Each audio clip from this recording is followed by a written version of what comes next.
લક્ષ્ય ન્યૂઝ, એક નજર, એક લક્ષ્ય. પાયાવદરના જાગનાથ વિસ્તારમાં 12 દિવસથી પીવાના પાણીનું વિતરણ બંધ હોવાથી રેલવે સ્ટેશન, જીન મિલ અને જાગનાથ પ્લોટની 150 મહિલાઓ ભેગી મળી પાણી આપો જેવા સૂત્રોચ્ચાર પોકારી હલ્લાબોલ મચાવી નગરપાલિકા આખી ગજવી મૂકી હતી. પાયાવદરમાં રેલવે સ્ટેશન રોડ ઉપર એક જર્જરિત પુલ હોવાથી અને તેની બાજુમાંથી આ વિસ્તારમાં પાલિકા દ્વારા પાણી આપવામાં આવે છે, તેથી મુખ્ય પાણીની પાઇપલાઇન પસાર થાય છે. ત્યારે પુલ ખંડેર બની જતા કલેક્ટરના આદેશ મુજબ આ પોકળીનો પુલ નવો બનાવવા હોવાથી આરએનબી વિભાગે આજથી 1.5 મહિના પહેલા પાલિકા તંત્રને જાણ કરી દીધી હતી કે તમારી પાણીની પાઇપલાઇન આ પુલ ઉપર છે, તે 8 દિવસમાં ફેરવી લેજો, નહીંતર અમે પુલ પાડી નાખીશું.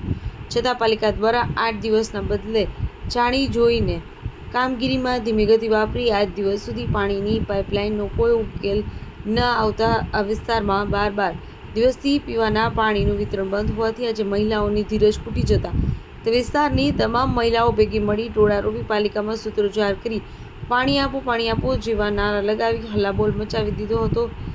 જ્યારે ચીફ ઓફિસર ઓફિસે આવીને મહિલાઓની રજૂઆત સાંભળી તેમણે જણાવ્યું કે આજે બપોર પછી પાણી ચાલુ નહીં થાય તો હું આ વિસ્તારમાં તાત્કાલિક પાણીના ટેન્કર ચાલુ કરાવી આપીશ. તે મહિલાઓના ટોળાને શાંત કરી ગરમ મામલાને નરમ કરી દીધો હતો. રિપોર્ટર અર્શીભાઈ આહિર, ઉપલેટા. જો આ મારા જે ડ્રાઈવરમાં રોડ બનાવી બનાવવાના હે નવા, તમારી જવાબદારી છે.